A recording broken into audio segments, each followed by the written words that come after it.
Hello, everybody, and boy, that quit very fast. Okay, I gotta adjust the cutting down part of that theme song when I want to cut it down. But hey, welcome everybody, welcome to another exciting Games Attack podcast, episode 35. As I'm calling this episode, Gaming the Backlog. Now, I didn't have, usually I had scheduled for myself on my phone. I had it where I was going to have this podcast last Monday for last week. But then I was thinking, with all the Summer Game Fest stuff going on and vacation and everything else and work-related, tons of stuff going on, I said, let's have it for this. Let's restart up for this week. So that's what I did. I said, this upcoming Monday on, what was it, the 30, is this going to be the 31st? Or no, it's going to be the 1st. Never mind. It's going to be the 1st of July. That's when the next podcast would go up. I'm thinking the 31st. Nope, it's the 1st of July. So welcome to the 1st of July. Only a couple days till the 4th of July, and then after that, who cares? Then maybe we'll have some more games and some stuff down the road. Maybe we'll get a new, maybe we'll get a president back again and get rid of some old fool that I watched the presidential campaign, the little one-on-one Trump versus Biden. That was kind of funny. I really don't give a shit about the politics that much, even though I do pay attention to them. But watching that was just straight up comedy. It was golden comedy. I put a smile on my face. I'm just looking between Biden and Trump, and I'm like, yeah. And everybody's like, well, no, neither one of them is any good. And I'm like, well, one's better than the other. You could take that pick. I'm telling you, you might not like him too much, but and I don't want to say I'm a full Trump supporter, but he's a lot better than Biden. He'll financially get this country back on track. What you got to worry about, as I tell everybody, I know this ain't a political podcast, but what I tell everybody is, I don't care who's going to win this election, even though I kind of do. I really would want Trump over Biden. I would have had somebody else besides that over them, but nobody else came close. So it's just them two. But I worry about the next presidential term. Who could come after? That's what I worry about. Not the now, but the later. I know that's 4 years away from when this presidential election goes on, but people, years go by quick. At least for this old freaky gamer. Years go by quick. Not quick enough for now, but yeah. But enough about that. We're not talking politics. We're not talking about that. We're talking about video games. Oh, and if you're wondering, for the people watching this on YouTube or something, or on oldfreakygamer.com, yes, I'm wearing these workout gloves, sort of, with the wrist straps, because I have some wrist problems right now. It's my problem to have wrist problems because I've been doing a lot of lifting, and I've been doing a lot of keyboarding, playing Supermarket Simulator. And I'm going to talk a lot about that game because, holy shit, that was a game that I didn't know about until the Steam sale that's going on now, currently. And boy, oh boy, Supermarket Simulator is one of those rare gems that is totally worth the $9-something, $10 as you get in. And it's an early access, but it is pretty damn good, and I'm hooked on it. You know what? Let's talk about that game first, and then we'll talk about everything else. So here's the games that I have played in the past week, because I might as well do that. Is this going to be it right here? Hold on, folks. Hold on. There we go. The games that have been played in the past week.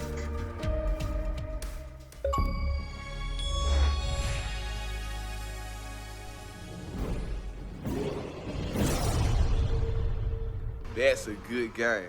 Enjoy your gaming. Dude, go fuck yourself. I gotta add the Cartman in there. Okay, so the games that I've played in the past week, why don't we get in started, and we'll get started talking about Supermarket Simulator, which was a gem that I was looking, I'm like, Steam sales are going on again. Let's see what they got. And, a few things pop up on my list, and still a lot of these games, which are Sony games mostly. A lot of the Sony games are still way too expensive. They're just on sale, but they're really not. I know you're saving like $10, but Sony, even though these games have been out for a very long time, Sony thinks that they're still worth their weight in gold, and I do not. So I'm still waiting for those games to drop a little bit more to a price point that I will actually willing to purchase their titles on Steam for. But then there was some other games, and I'm like, I'm looking at them. I'm looking at the one game I was gonna look at before, and then I'm like, and then I come across the simulator games, and I look and I'm like, Supermarket Simulator? I'm like, somebody simulated a supermarket game? And I look at the video I'm watching, I'm like, oh, fuck me. And then I look at the price and I'm like, double fuck me. And I look and I go, my fingers going and going, click. And I purchased Supermarket Simulator. I'm like, oh my God, this game could be really good. It could be really bad. I don't know, but it's cheap. It's only like $9-something, $10 with tax and stuff. And I'm like, I'll give it a try. It's in early access. It's got super positive reviews.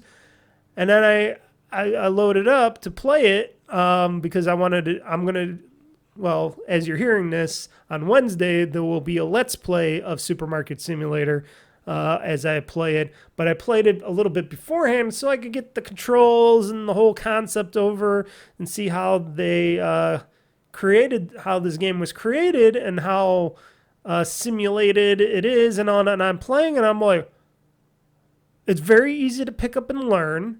It's very basic. And a note, I'm going to let you know this. I'm going to let you in on a little secret. A younger Mr. Mike, a very younger Mr. Mike, fresh out of high school, worked in a supermarket for 8.5 years. Yes, 8.5 years of my life. You're probably wondering, why'd you work there 8.5 years? Well, first off, it was a job. I was making money. I was doing stuff. I was trying to figure out where I was going to go in life or what I was going to do in life. So I stayed because I'm a loyal person, and even though I got paid shit and treated like shit and the whole job was shit, I was like, okay, I learned something about the food industry and supermarket industry and all that and pricing and everything. I did everything. I did pricing, I did stock boy stuff, I did product ordering in a supermarket, I went to different departments in the market. You'd be surprised on what my knowledge was when I left there 8.5 years later. And there's more stories to that of why I didn't stay or why they didn't want me to stay and get me to be a manager or something, which there was a time they were thinking of training me to become one. But then when you get sold to other hedge funds and whatnots and companies and financial groups, things change. And then that's when I was like, bye-bye. But I was like, oh, those dark days. But I'm like, how about if I run a supermarket? Why don't I go back to the beginning and run a supermarket? So, Supermarket Simulator, here I come. So that's when I started it up, played it.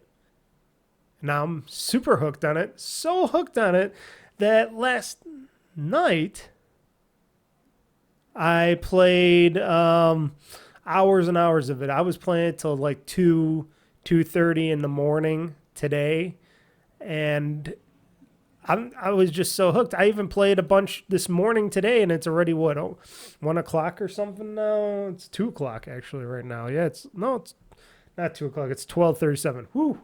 Oh my God, I thought it was later than that. I was like, holy shit, the day's almost gone by so far. But still 12 o'clock. And I'm like, shit, I can't stop playing this game.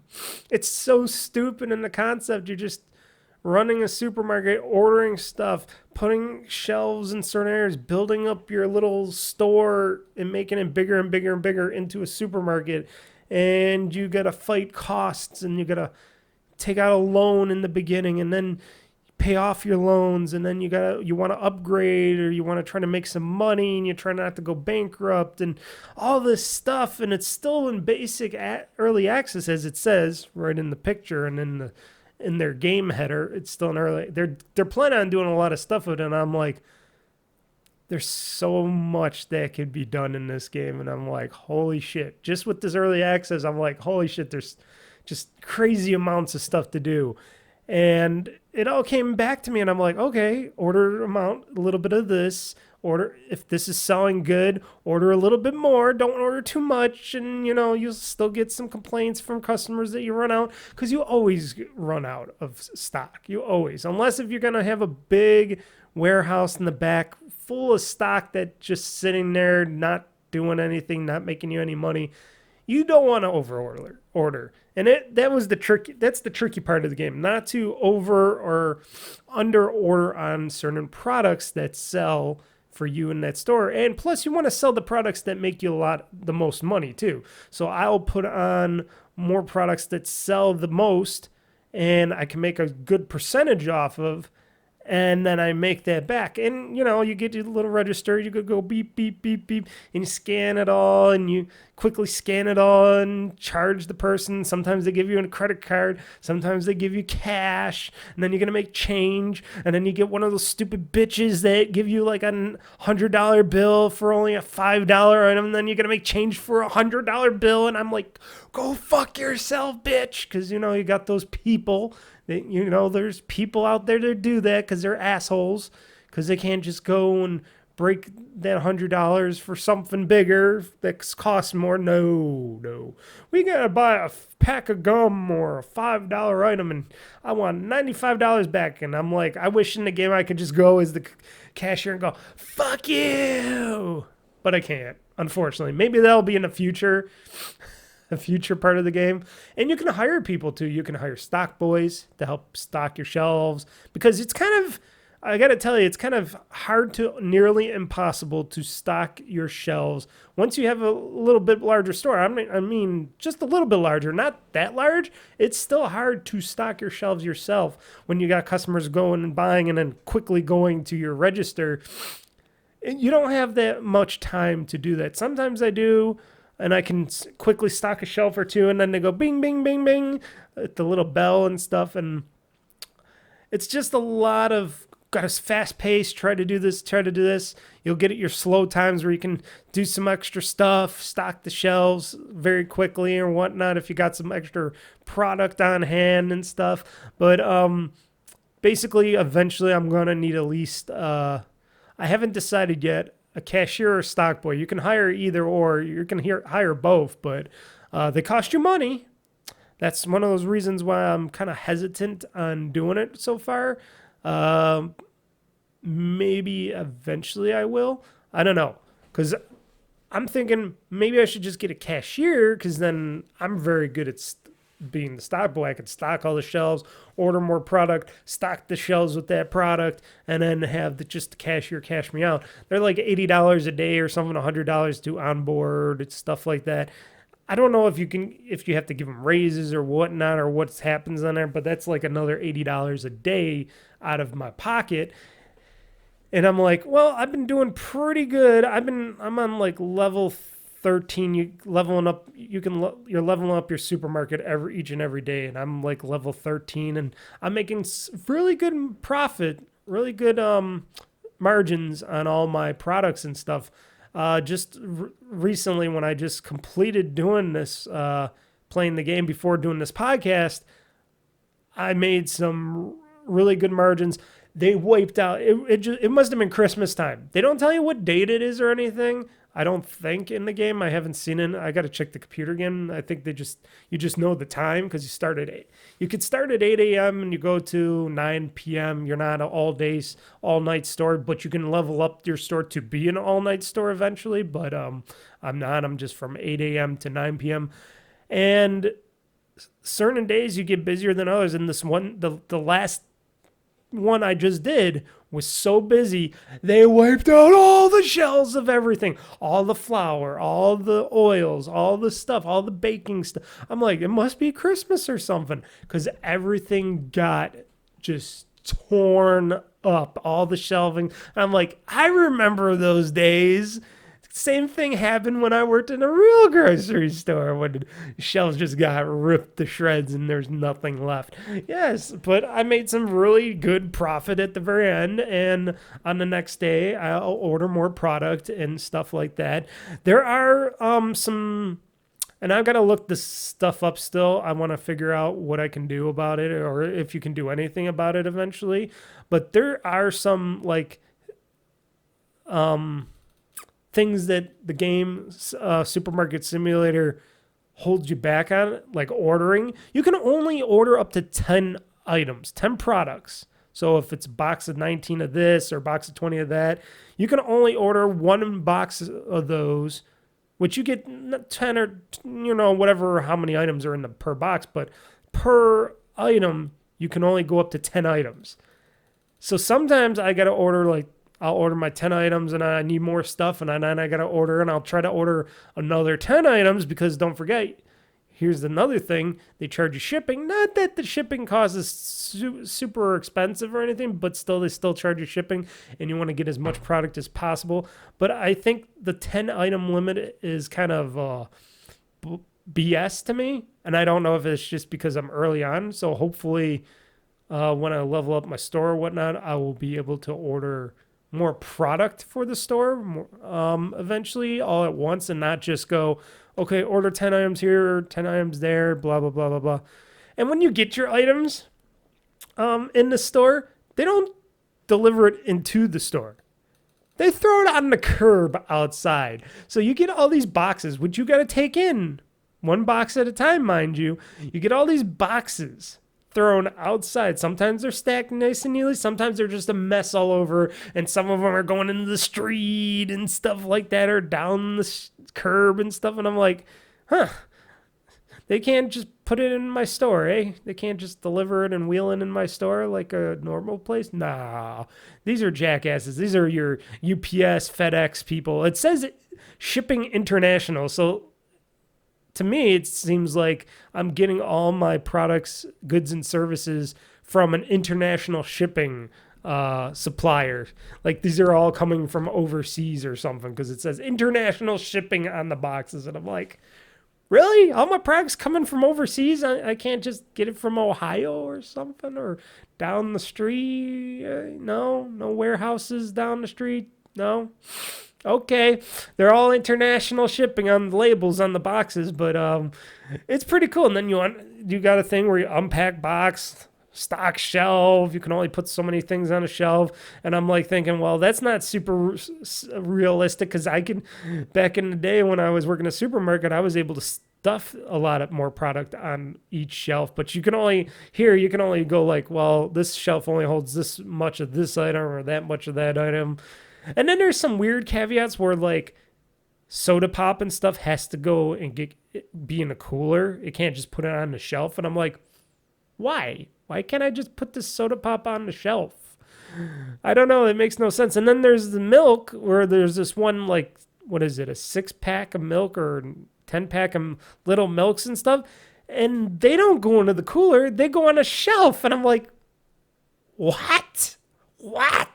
Who programmed that into the game? That does make no sense whatsoever. Is this even real milk?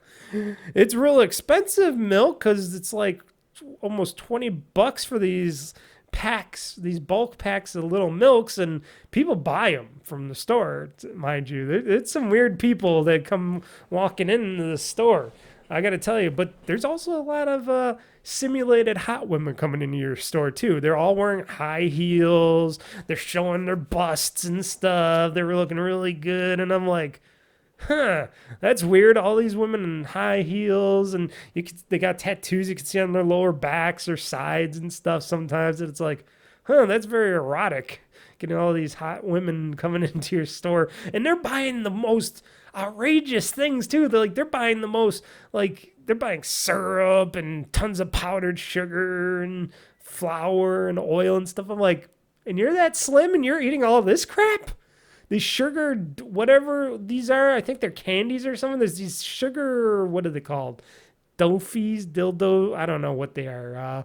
Something sugar, powdered sugar, something. They look like candies or something. And they buy a whole bunch of them. I'm like, lady, what the fuck? You're buying.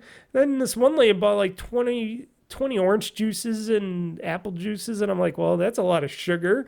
How are you staying so slim? And then you get some of these weird guys coming in. You got the one biker guy coming in.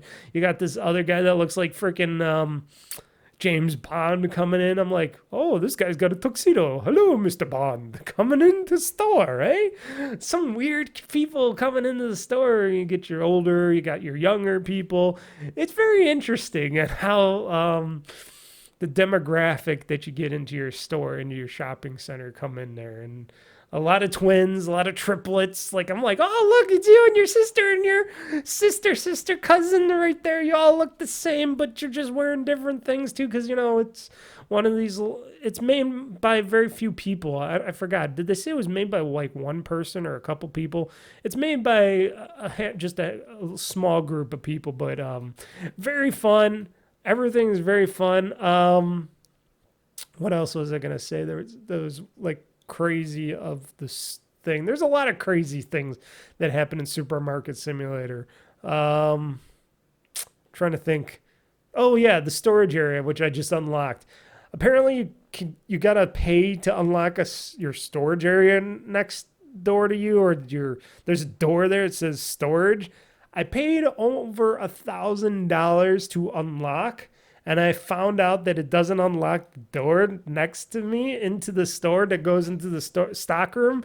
You got to go next door to the building that's adjacent. It's part attached to the building, but it's other like storeroom that you got to go outside to the side to store stuff in. And I'm like, wow, that was a waste of $1,000 because I'm not gonna go running around outside my store into the next sort of store looking like store that's considered a stockroom to pack and unpack to get merchandise and stuff for. So that was kind of a little bit of a hindrance, and I wish that I could have backed out on. I wish there was a thing where you can just back out on a thing like, oh, this isn't going to work out. Because if I would have known that I wasn't going to be able to unlock the storage door that's in my store, which should just be open no matter what because it's a part of my store, but yet you got to pay to get in there. Eventually, I heard you can pay to get in there, and it's going to cost more money, and you got to level up your store to a certain amount. It's like stupid stuff like that, but it is a fun game. It is a really addictive game. I got to try to keep myself from playing this nonstop and not playing because I was wanting to play other games and stuff that I have in my backlog, and I kind of stopped and just played this all weekend. This is just this weekend's game, and it's just like, and I'm going to play more because I did a Let's Play when I did early on my supermarket. Now I'm going to do a Let's Play on the later part of my supermarket. Where I'm starting off now, I'll do another Let's Play for the next week or so. It's going to be fun. It is a fun game. I highly recommend it if you want to play in your PC and stuff. Supermarket Simulator, a definite good game. And it's made in Unity. I'm surprised. They made this game in Unity. I hope it goes well for them. I hope the game works out and it's not something that, oh, yeah, we're going to switch to Unreal or something else now because Unity fucked themselves in the ass by trying to screw people over financially on charging for all this extra stuff. And, they got their issues, but definitely check out Supermarket Simulator. I forgot what I called my store. I called it like Big Mart or something because I was thinking about Big Lots. First, I was going to call it the Big Market or something, the Big Market. And I was going to put the Big Market because you can pay to put a new sign on your store, which is pretty cool. And I put like Big Market on there or Big Mart. I think I call it Big Mart. And it is just a great game. You can even change where your lighting is inside the store so you can make certain sections brighter. You can brighten up the things. I think that helps get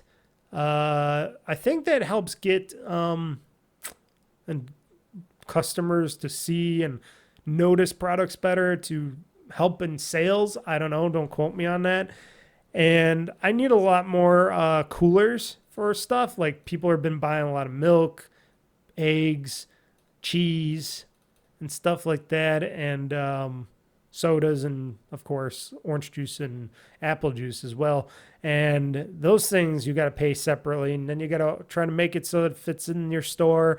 I did upgrade and make my store a little bit bigger once. Eventually, when I make more money, I can make it bigger and bigger and bigger. But I'm gonna keep it like this for a little while because I want to make. My goal is, because like I said, in this game, you got to try to keep yourself from going bankrupt or whatnot, or spending too much, or taking out too many loans, which I do very well. I think I do very well on. And my goal is I'm going to try to keep my store the same as it is now for a little bit until I get to like a percentage. I'm thinking, well, I'll hire my first, and I'm thinking cashier. I'm thinking I'm just going to hire a cashier. I'll hire my first cashier when I've made at least like $5,000, when I have $5,000 in profit in my hand. When that happens, that's when I'll hire my first cashier. I'll do some little upgrades. Maybe I'll add some more shelves and more product in the meantime. But when I hit that first $5,000 and I have $5,000 total in the bank and I'm not in any debt, and I stay out of the paying the loan and stuff, and I pay that off, that's when I'll hire my first cashier. Then when I get to like $10,000 after that, when I get up to 10,000, that's when I'll do some major improvements. That's why I'll make it bigger, add more products, shelving and stuff. Otherwise, I want to try to keep it simple and safe.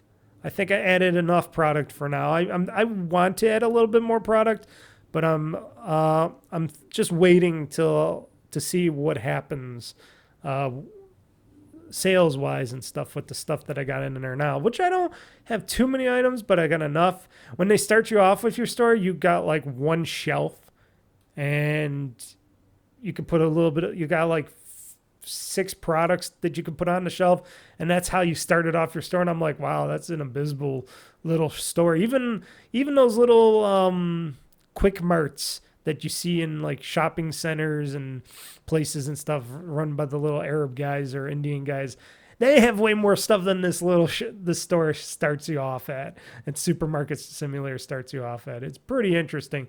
And then you got to also pay bills. You got to pay for your rent and electric, which is weird.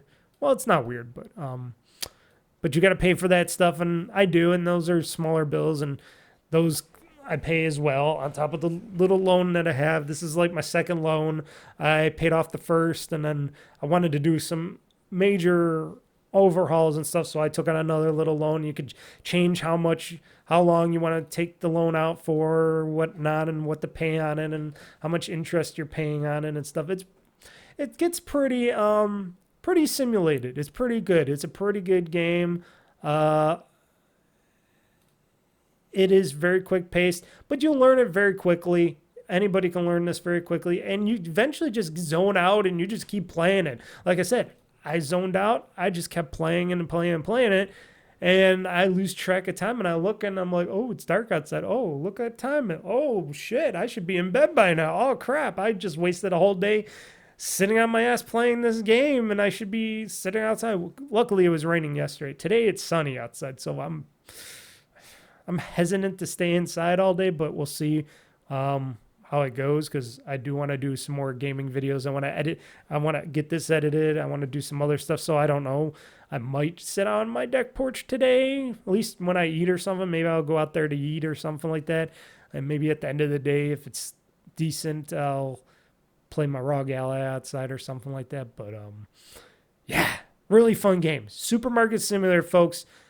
It's in early access. It's on Steam. It's on sale. It's like under $10 or something with sales tax stuff. Highly recommended. Check it out.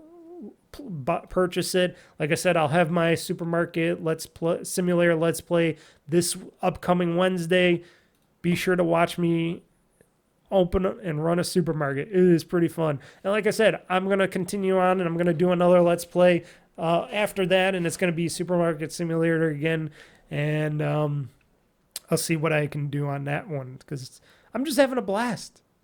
I might even start a little mini series, the Supermarket Simulator mini series or something. I don't know. I just blows my mind. Games like that, very cheap, and it looks very good for what it is. They do a very good job of it. Games like that, you can spend, like I said, hours, days, weeks, months, and years playing, and it's not like one of these AAA games that you got to spend $70+ on, and and you can do only so much in them and stuff. This kind of stuff just opens up your mind, and it's just the freedom. Right now, Supermarket Simulator is also only on PC via Steam and Android. I think they said. I don't think they said iOS, but they said it's on Android, which that's kind of interesting, and it's on PC. They were also. I was reading up on the news on Supermarket Simulator because there is a lot of chatter about it and news. And I guess eventually when it comes out of early access and they add all these other features and stuff with it. Maybe they might make a console version of it, which would be pretty interesting because I would love to see this game come to Game Pass or something, come to Xbox at least. Maybe they would even bring it to PC, Xbox eventually, because then I'd have to buy it again so I could get achievements for it, because that would be a really fun game to get achievements from, because I love simulator games, because like Power Wash Simulator and stuff like that, Zoo Tycoon, roller coasters, cities, skylines, stuff like that.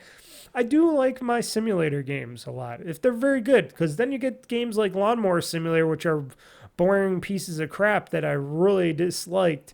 But then you get your gems like Supermarket Simulator, and it's like, fuck, my life is like over. I don't want to go and do anything. I just want to play this game every day and all the time. Shit, I want to take just another vacation just to play Supermarket Simulator every day. Anywho, fun game, great game to buy. Of course, playing tons of Cookie Clicker because that just runs in the background. You know what? I forgot to load it up. I should have had it loaded right now. I didn't think of that. So, excuse me. We're going to get some lag time here. Let's see here. We're going to get some lagging. Laggy. Okay, there we go. Can you hear it? Is it going off? I don't know if you can hear it. Yeah, I just like running Cookie Clicker in the background because then I collect the cookies from it.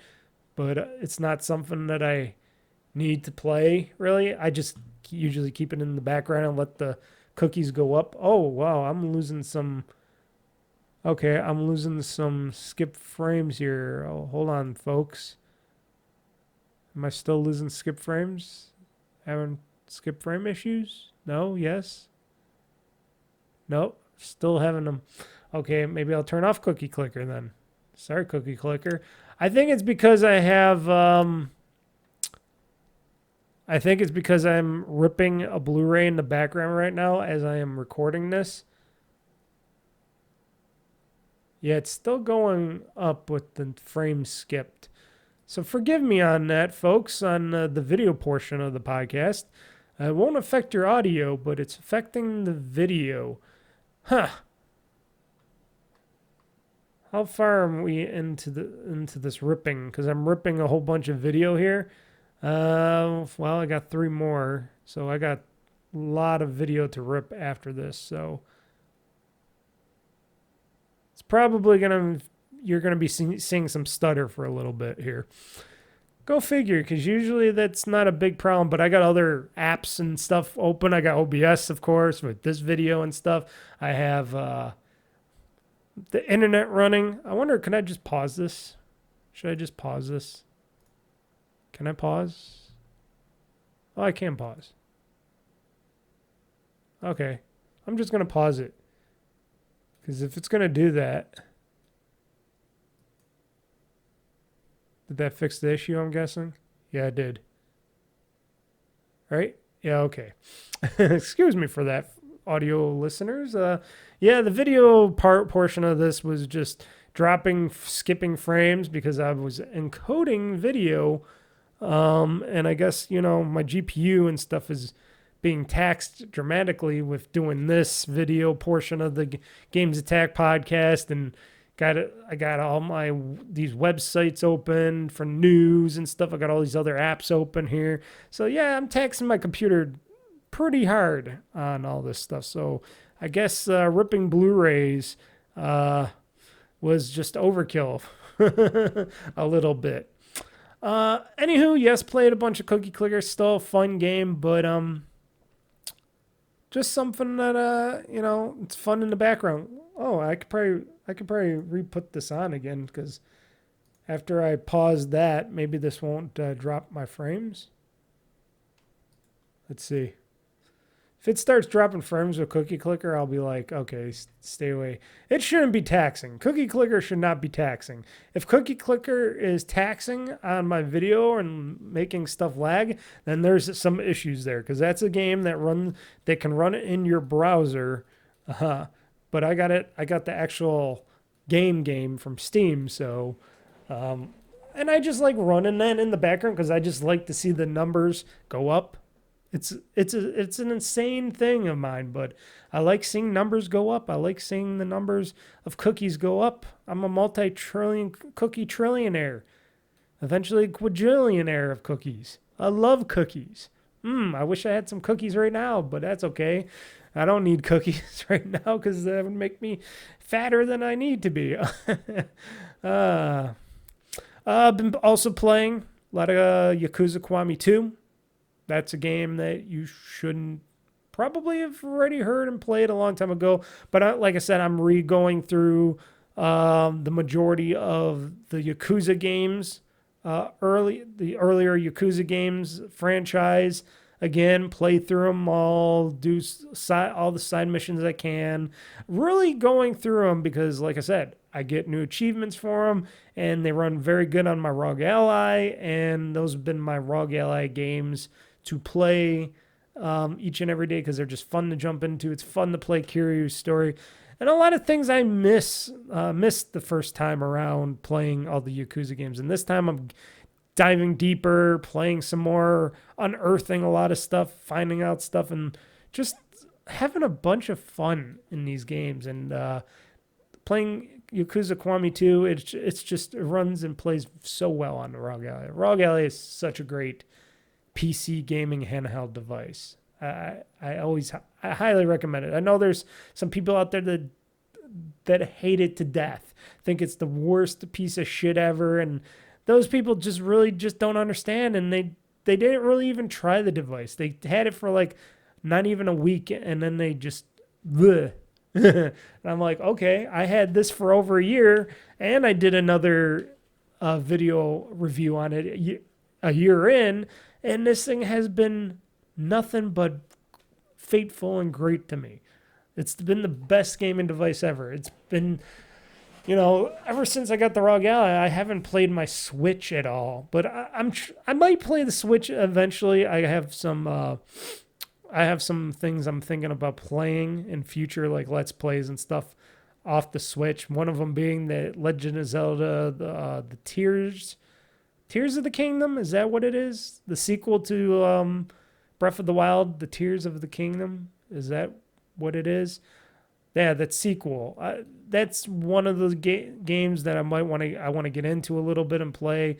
I doubt I'll get too far into it because we got a lot of other big games coming out in the near future, a lot of big AAA games, and I still want to beat a lot of my backlog, which with Supermarket Simulator and everything, that's going to be hard to do, Mr. Mike, because I've just been gaming the wrong games. But it's fun to have choice. A lot of choice is fun. But like I said, I've been playing Yakuza Kiwami 2 on the ROG Ally. Star Trek Resurgence Series X from the Telltale people, which I found out later in the game, because this didn't really happen too much in the beginning of the game, but later in the game, it got really control-wise and game mechanics-wise got really shitty.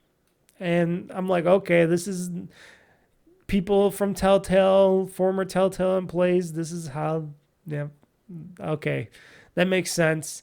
And it was really hard for me to finish and beat Star Trek Resurgence, because at the end of the game, they have you do so much stuff. They have you do so much. They try to do these sequences where you're actually firing phasers and doing these things, and you got to do these complex things in this engine that's made for doing these story-based element games, and it seems like it can't handle that much acrobatics and moving around, dodging and shooting, that it was making me angry to play the ending of the game, the final chapters. And on top of it, the game sound kept on getting really bad. It started crackling and hissing and stuff, and it never really did that much in the beginning of the game, but at the end, getting to the end, it was just getting unbelievably annoying, to the point I just wanted to say, okay, I'm not gonna finish Star Trek Resurgence. I'm gonna just drop it and delete it off my system and never see it again, because they really ruined it. It's really ruined at the end of the game. And this game came out a while ago, and you think they would have patched or found a way to patch it up. They should have patched up Star Trek Resurgence. I don't know how many people bought it or whatnot, but they should have really patched that game up, because the audio portions of the game are really, really just bad. Really bad.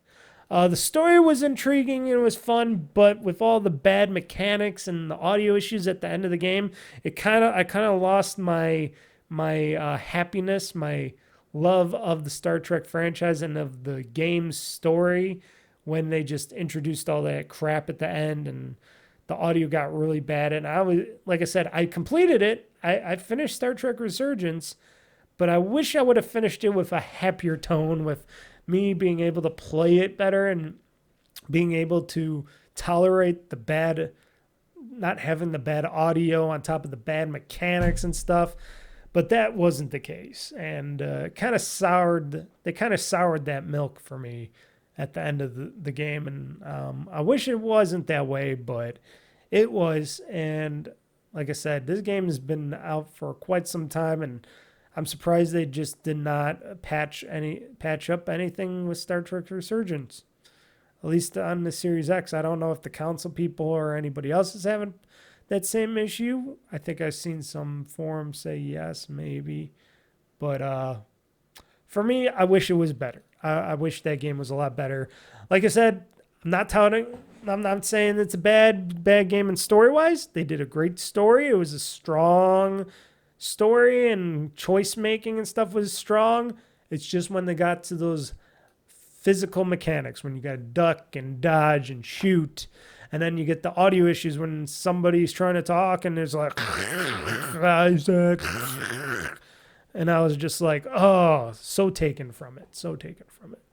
But I played it, I beat it, had it on Series X. Hopefully eventually they patch it or something. I don't know if they'll ever.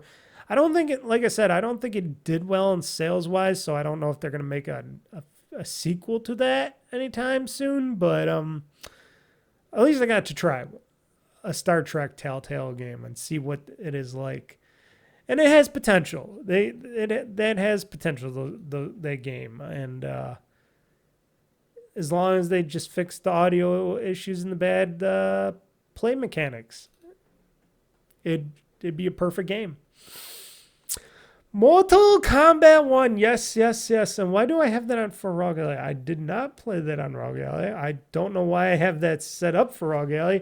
Stupid me. This is Series X. Hold on. Before I forget, I got to change in my other notes too. Why did I say PC ROG Ally? I don't know. Maybe I just had ROG Ally on the brains. Mortal Kombat 1 for the Series X. I did purchase it. It was on sale the one time. I don't know if I think I talked about it once. It was on sale. I purchased it. And now I'm doing my weekly Friday stream of the story campaign.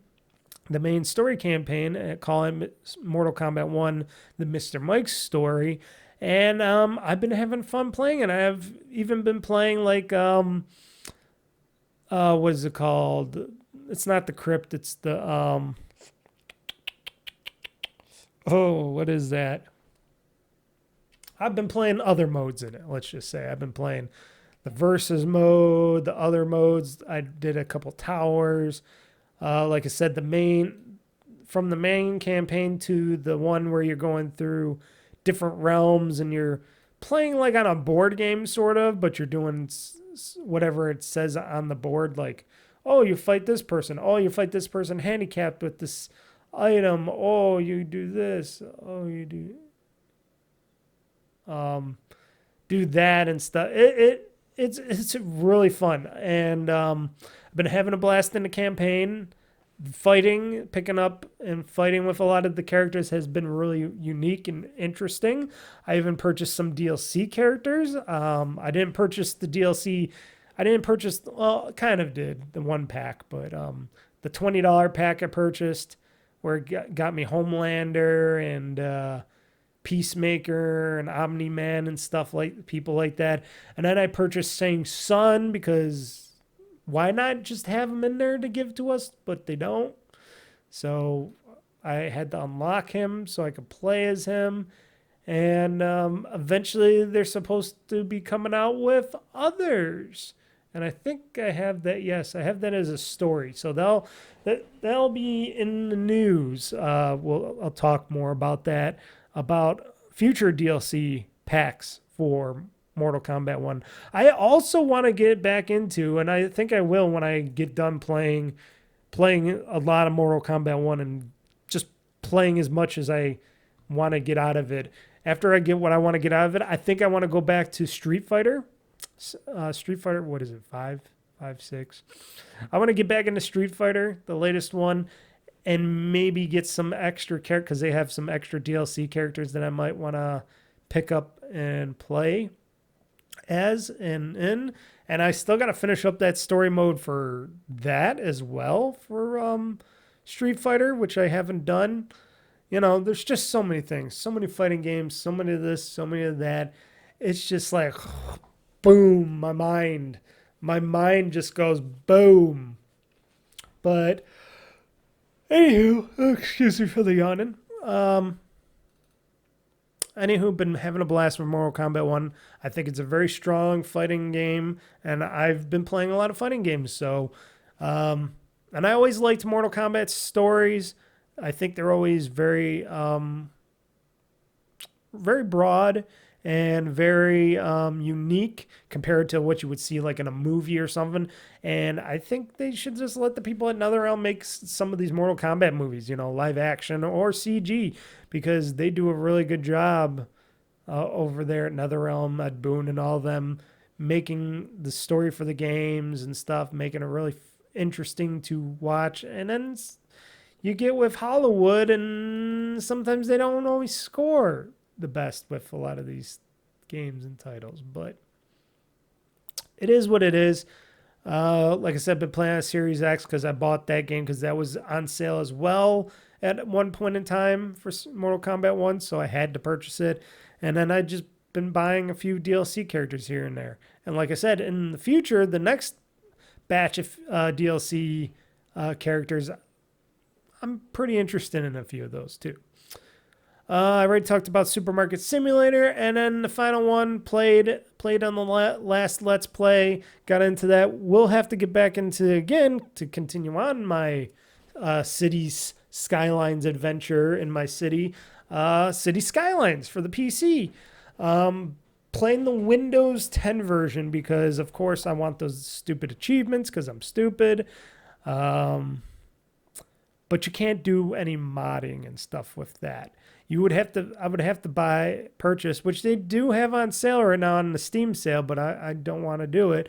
They do have City Skylines on the Steam for the Steam sale. I thought maybe I do have City Skylines for that. I'll have to relook that up. But anywho, you can't really mod anything because I guess it's like the Xbox version of the game for Cities Skylines for Xbox, for the PC, for Windows 10 version, which is weird in a way. I don't know why they do that. I don't know why Microsoft limits that. I think they just don't want you to get easy achievements out of it or something. I don't know. It's just weird why you can't put mods in it and stuff like that, and all the cookie rules and regulations that come up from these people. Anywho, those have been the games that I played in the past weeks, and there's going to be a whole bunch more. I did purchase a couple more games. Like I said, Supermarket Simulator was just the latest game of my craziness of digital games and stuff. And I purchased quite a few games. I have a nice little Steam library building up on me right now. And a lot of them, like I said, I still want to get into doing some Command and Conquer stuff. I want to do like a Command and Conquer series or something like that. That will happen probably a little farther out. I was planning on doing it soon, but I think I'll wait till like the winter time when I want to get into when I can sit inside more often and just spend hours and hours on an RTS game from a blast from the past. But as of right now, I put that on the back burner for that. Plus, there's other stuff I want to do. I want to do more. I want to do the Raw Gala gaming shows. I want to do more Mr. Mike plays. I want to get back. I haven't did a Minecraft Mining Mayhem video in ages, because I know if I get back into Minecraft, I will be fucked beyond belief, because that's another game that sucks me in for many, many hours, days, weeks, months, and years of my life. It just tells you something. It just tells you that a lot of these games, they got that suck power, that good suck power, where they just suck you right in and they never let you leave. Doesn't matter what you want to do. They keep you in there forever. And then there's games where you play them and you're like, oh, okay, that was great, I beat it. And then it's just like, do off. And then they try to coax you back in with some extra DLC of this or that. It's just like, nah, not for me. So, yeah. So Mortal Kombat 1, I think it said I was halfway through it, so I'm thinking I got like 2 to 3 more episodes left to live stream of the Mortal Kombat 1 main story mode. And then we go on to other stuff, other games and stuff. Let's see here. Boom, boom, boom, boom. Okay, we're going to talk about some other stuff here. Let's see here. And I did have a few questions here. One from me, of course, and then a couple from other people that I got emails from, and on other social media as well, like X. I'm also on X at Old Freaky Gamer on X.com or Twitter.com, which is now X. So I had like a Twitter direct message, and then I had a email of some questions here. So I'll be answering these. On one I wanted to answer right now, because this is from Carrie. I don't know if it's a man or a woman. Any games on your wish list from the Summer Game Fest of events? And to Carrie, man or woman, don't know. Could be either or. Yes, and I even wrote it down on a little list here. So these are the games that I'm interested in playing when they are out at release time. So this is going to push my backlog back a lot farther because when these games come out, I'm going to be focused on these games, these AAAs and stuff like that. And it's going to just be crazy. Some of these games I might be able to stay, on and off with, but it's just crazy that even though it is still kind of more of a dead time in gaming, like the gaming time of games coming out the rest of this year and going into a little bit next year is going to be a little lighter in a way in certain cases for certain people. There's still a lot here there's still a lot and enough for a gamer like me to play and be happy with for the rest of the year. Plus, like I said, I got a big back catalog to bust into that I gotta finish a lot of games and play a lot of games. So that doesn't help. That helps. That does help on that notion. So the list that I have here, and for Carrie, here's my answer. Yes, I do have some. There from the Summer Game Fest, there was a lot of interesting stuff that showed off. Surprising, of course, from Nintendo as well.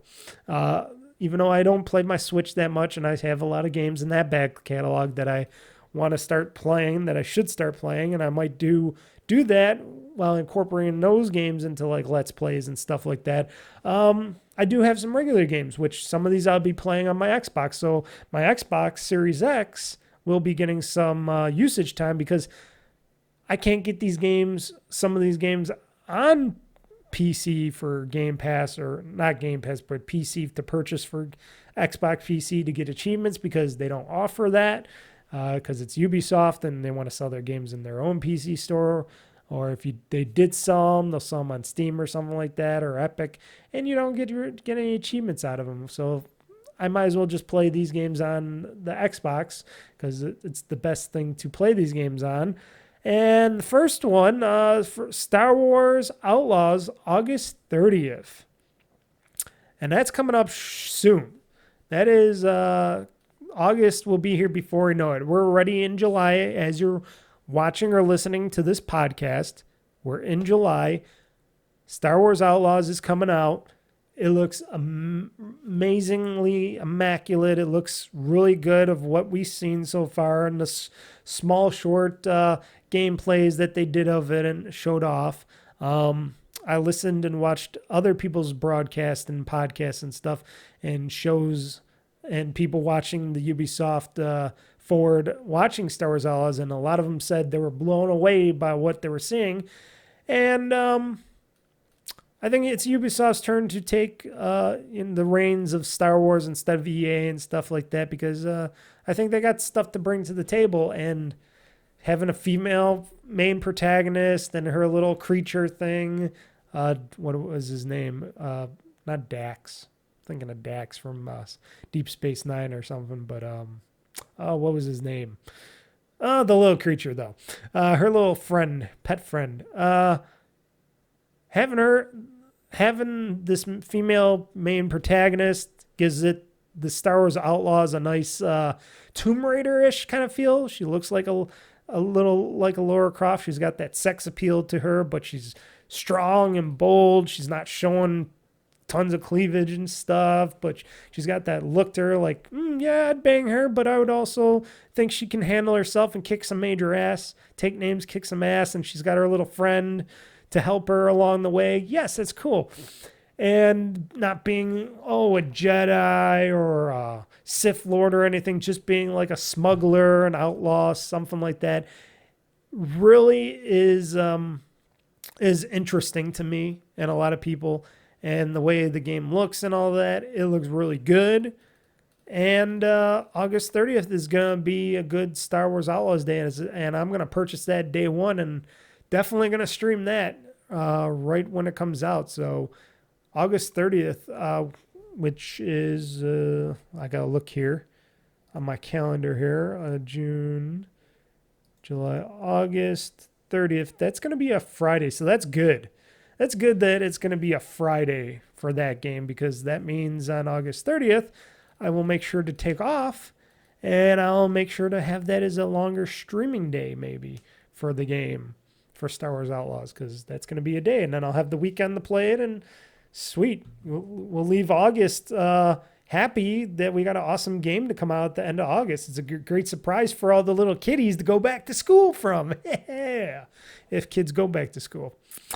The next game on this list coming out October 29th, and I've played all of them and loved all of them, and I want to still get back into the first two Life is Strange games, but Life is Strange Double Exposure, Max, what's her name?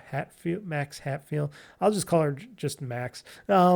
Max, I don't know if Chloe's coming back. Nobody knows yet if Chloe's going to be in there or not eventually, but Max is coming back.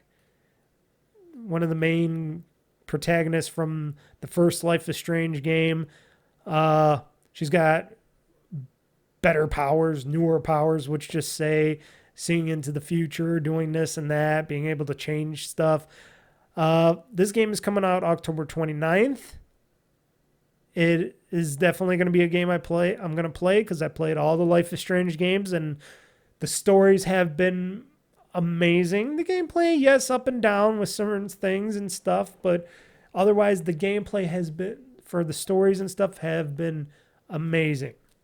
And I played all the Life is Strange games. I never thought I would be so much into the Life is Strange franchise, but I am. And these games are amazing. It's not made by Deck 9, or is it made by Deck 9? Oh boy, I should probably look this stuff up, but I'm not. Wait, I can. Here we go.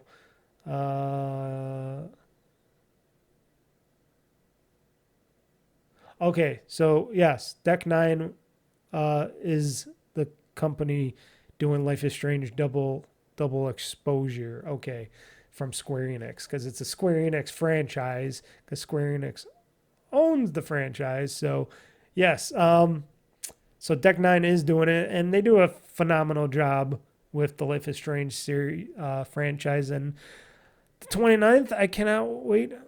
I think it's Caulfield. I think it's Max Caulfield. My brain sometimes remembers eventually, the sectors start loading in my brain and it's like, oh, okay, I'm remembering something else. Oh, okay. But it looks really good. Even though we haven't seen much of it, I wonder if they'll show anything off in the near future, like a little bit of gameplay of it or something, showing off some more.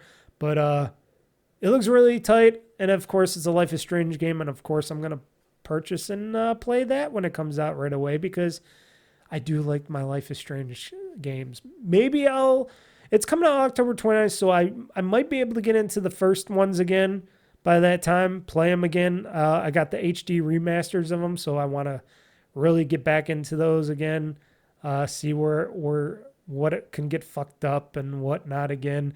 But yeah, we'll see what we see. We'll see what happens on that.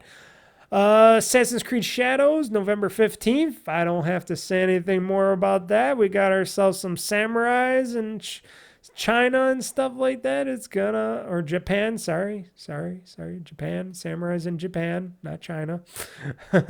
Forget what I said there. That was a bad comment. It is something that most of us really have wanted for a long time. I know I did. From an Assassin's Creed, because I was always saying, oh, why don't they do a feudal Japan one or a Chinese one eventually? I think they did do a couple Chinese versions, but why don't they do an open world Japanese samurai one? And you know what? They were thinking the same thing, and then, you know what? They're coming out with one. A lot of people, of course, had their hatred. I guess there was some hatred around the black samurai guy. You know what? Stop being racist. There were some black people back in the day, and I'm sure there were samurais too. Who cares? Or the female samurai. Who cares? It's going to be great. It's going to be fun. Assassin's Creed Odyssey is the only one that I really, truly loved and played through more hours than I can remember and beat the game. I still wanted to try out Ragnarok, but we'll see if that's even going to ever happen because, like I said, got all these other games, all these big open worlds. I heard Ragnarok is quite long, but maybe I'll dip my toe into it just to see how Ragnarok is. But Assassin's Creed Shadows, when it comes out November 15th, I will be playing that day one. And let's see here. November. October, November. I'm going to November here. Okay. And it says the 15th. That's going to be also on a Friday. I'll probably be taking off some time there. When's Thanksgiving? I forgot. Is it like the 22nd or something? Or 21st or something? I think it's 21st. That's the following week. Unless if I take all Thanksgiving week or something, I don't know, and play it. Well, that could be possible. That's a possibility. I don't know. But hey, like I said, Assassin's Creed Shadows looks very good. It looks like a lot of stuff I really like about Assassin's Creed. And that Star Wars Outlaws and stuff, those two games in general are going to be what I'm going to be using my rewards points for because I got a whole ton of rewards points, a lot of money going into both of those games. That's what those games are going to be paying for. Those are the games that I'm going to be um, wanting to get and pay for with those rewards points. So I'll get them cheaper. So I'll save some money this year on video games. License Strange, of course, Double Exposure, I'm going to be paying full price for. But I think that was only like $40-$50 or something they were saying. I think that's what the pre-order was. I think that was cheap too. So that's not a big problem at all for me. Assassin's Creed Shadows, of course, is going to be a $70 game. Of course, Star Wars Outlaws, it's going to be a $70 game. But once you put on those reward points, those go down. And my one friend, he says he was going to get me a rewards card for my birthday, which is way overdue. I remind him on that. I'll be like, hey, weren't you going to give me that gift, that Xbox gift card for my birthday, buddy, old pal? Yeah. Not that I get him much of anything, but we'll see. We'll see what happens there. So that could be more money off of my games. Indiana Jones and the Great Circle. It's supposed to come out this year sometime by the end of the summer, I think they said. So we might see it in August or something like that, which hopefully it ain't where Star Wars Outlaws is coming out. Maybe a little sooner or something, but they haven't had a strong date. Maybe it'll come out in September or October or something. I don't know. Could come out one of those times, but it's supposed to be coming in this year, supposedly. It's Machine Games. It's, the Bethesda group over there. Indiana Jones Great Circle looks like a game I'm going to play. It's going to be free on Game Pass, so it doesn't matter. So I'm not going to be paying a cent for that game, except for my Game Pass subscription. So nothing more to say there. It's going to be Indiana Jones. It's got a Harrison Ford look. I know Jeff Gerstmann says he hates the voice of Indiana Jones in this game, and he says he doesn't sound like him and stuff. And some other people said that, but when I was listening to it, I thought it sounded similar to a young Harrison Ford, but I could be mistaken, or my ears could be really bad, so I'm just going to say it that way. But I thought the voice and character for the character was quite good, and I'm hoping the game is quite good as well, especially with the whip. Everybody's wondering about that whip. But Indiana Jones and the Great Circle, pending this year. It's supposed to come out 2024, Game Pass. You can also purchase it beyond that as well if you don't want to pay just a little bit of pennies for Game Pass and save yourself a fortune. But, there's people that aren't into the subscriptions things. I can understand. I can fully understand that. Mario and Luigi Brothership, November 7th.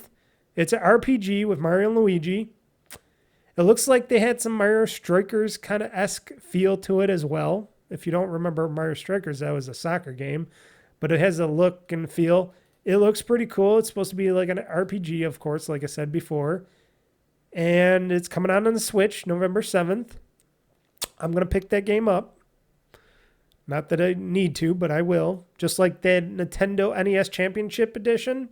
I don't really need to. I'm probably not going to really play that, but as a collector of video games and something that is a thing in history, the NES Championships is a history type of thing. I needed to purchase that.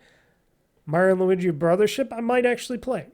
I haven't played Mario RPG yet. I have it too for the Switch as well. So that's just more games for the Switch. By the time I play these games, I'll have a Switch 2 by then, which I'll be able to play these games on, thankfully. That's coming out November 7th, I said, for Mario and Luigi Brothership. So I'm very interested in that. Super Mario Party Jamboree, October 17th. Now, there's a lot of people that do not like the Mario Party games. Now, I can say I have all the Mario Party games. Even that last one, that was a bad Mario Party game. That very last one for the Switch that came out, I think it was like for Wii U, then Switch or something, or did it just come out for the Switch? That last Mario Party game was a dud. That was a dud because it didn't have that many boards, it didn't have that many parties to it, and it was just a lot of stupid extra mini games and stuff that didn't mean as much to me, even though Mario Party is about the mini games and stuff, but it was all about this other stuff, and it was just so, there was like nothing in it. And I was kind of disappointed. With Super Mario Party Jamboree, it looks like they're fixing, or they're atoning to their last game, and they're atoning to their disappointments, and packing this game out way beyond scope and measure with tons of new boards, some original boards, Mario Party boards, tons of new Mario Party games, new and old, whole bunch of stuff. This Mario Party Jamboree looks like to be like the Super Smash Brothers Ultimate of the Mario Parties, if I can say that. And it looks like they're going to pack it out so much that it's going to be worth its weight in the gold that I pay for it, because I will be getting Super Mario Party Jamboree. Even though I play by myself, because I got no friends, especially friends that play video games, to play with me. I'm alone. October 17th will be fun to play that alone, because the AI will be fun enough to play against, because I play against AI all the time. I do not mind that. It doesn't bother me. And that's October 17th for Super Mario Party Jamboree. And then finally, Legend of Zelda Echoes of Wisdom, which was a big surprise drop from Nintendo. September 26th this year. Looks interesting. This time you get to play as Princess Zelda, because Link got dragged under into an alternate dimension with everybody else, and Calamity Ganon, and then everybody got sucked into a vortex or sinkholes of another world or whatever universe, and now you're playing as Princess Zelda with a magical stick that everybody's making fun of as her vibrator and stuff, and other things sexual. And everybody's like, well, why can't she just have a sword either? And it's like, well, that's not how they developed the game. And it's a Japanese game developed by Japanese people. They don't have the same sex jokes as the rest of us. They don't think like us. But it was a surprise drop. Nobody knew another Legend of Zelda game was coming, because we just had one, the Tears of the Kingdom, and this is a different take on that, and it looks cool, and I'll probably get that as well. That's coming out September 26th. I'll probably just purchase it just to eventually play it, but it looks cool. The whole thing where you can use the wand to copy and paste items everywhere and use it for battles and stuff like that. I think that's pretty cool. It's a new take on the Zelda games, and it's coming out September 26th for The Legend of Zelda Echoes of Wisdom. So that's 1, 2, 3, 4, 5, 6, 7. Wait. 1, 2, 3, 4, 5, 6, 7 games. 7 games from the summer showcases and stuff, Nintendo Directs, Xbox showcases, Ubisoft Forwards and stuff, nothing from Sony. That showed me those are the games I'm getting. Now, you might think 7 games, not that much, but for your average person, that's a lot of games. That's a lot of money, minus some other stuff, minus gift cards and stuff, that I'm going to be spending on games this year for all these games, because 7 games for this year, beautiful. That's a lot of games for me. That's a perfect amount of games to get and play and all that stuff. I have no resentment on that. I think that's plenty of games. There's plenty of stuff to find, and I'm sure there's more games out there that other people like. I just didn't see anything else that I cared about. I'm not the biggest on all those other JRPGs and stuff and other stuff. I'm not into Monster Hunter. I tried it. I was eagerly trying it, and then that just didn't do anything for me. And so everybody's different, folks. Everybody's different. Let's see here.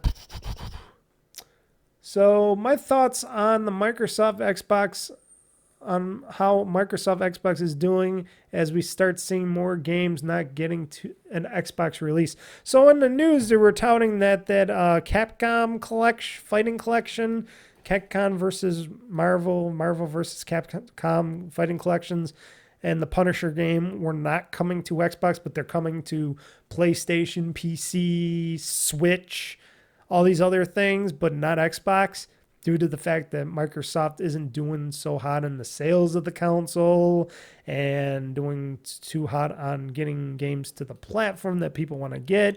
And then I heard talk out there from developers and stuff that said, well, also the fact that not many people purchase fighting games on the Xbox platform, which is kind of interesting because and this is my biasness, I'm going to say that right out, right? But playing fighting games with an Xbox controller like the Series X or Series controller is quite good. It's the best.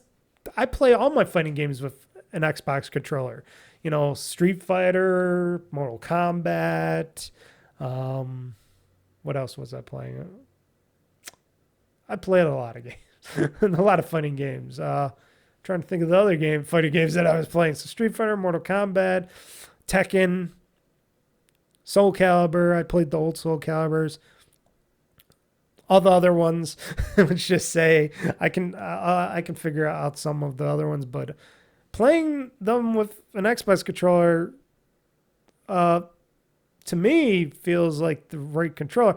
I know that the PlayStation controllers have the haptic feedback and some other slight things to them. Maybe Microsoft will eventually incorporate that stuff to the Xbox Series controller down the road where you can get haptic feedback and stuff with them. But as of right now, this is what you get and this is what you got. And I think it's just fine.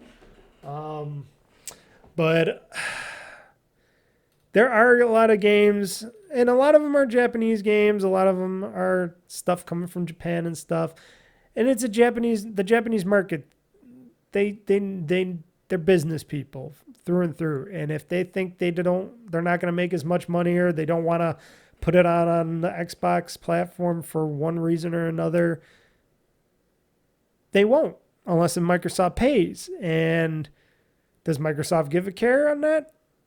They're in a little bit of turmoil still now. They got some stuff to still prove. I know they showed all these great games off in the summer showcase that they did, the Xbox showcase. But they got to start bringing that more entertainment to the table. They got to start showing us more value for the consoles that we own, and think of some way, somehow, to get the audiences back. And I know everything's super expensive, but like I said, maybe when we have a new president or something, and commander-in-chief and new government or something, maybe things will change and money will get cheaper again and things will get better, and maybe these companies will decide to take more risks and do some more stuff. Maybe consoles will get cheaper, especially on this side, on the Sony side, on the Xbox side. Sony, I don't think I think they just like to charge and make as much money and then not support things like the PlayStation VR headset 2. I don't know why anybody would want to buy that if there's not that much content for it, but okay. But my thing always was, and I always say it, I'll say it today, Microsoft, $3 trillion plus company. I know they're focused all in on that stupid AI bullshit stuff. I know it's fun for some things, and it does do some interesting things that can help in business and day-to-day life, but they also got other parts of the company that do other things. They got other divisions. They got a Windows division. They got your gaming Xbox division. They got your Office. They got to do what they got to do too to make money, and they got to, you got to let them breathe a little bit. And if they want Xbox to succeed, and Phil Spencer and them really want Xbox to succeed, and I know Game Pass subscriptions has stalled and flatlined, or whatever they like to say, where there's not too many more people getting into that. I think that's just too many, because there's too many subscriptions out there and everybody has subscription fatigue. I know I did, because I had all these subscriptions to Disney Plus, Amazon Prime, then I had Game Pass, Ultimate, and a couple other things, and I gave up most of those because I'm like, well, those weren't of value, and I wasn't using like Disney Plus for a while. I didn't want to pay all this extra money for Prime when they're still going to add commercials and bullshit to it and take away a lot of value to Prime that Prime used to have. And then I'm like, well, I'll just have Xbox Game Pass, and that's good enough for me. And I get my value from it for my Xbox and my PC games and ROG Ally and stuff.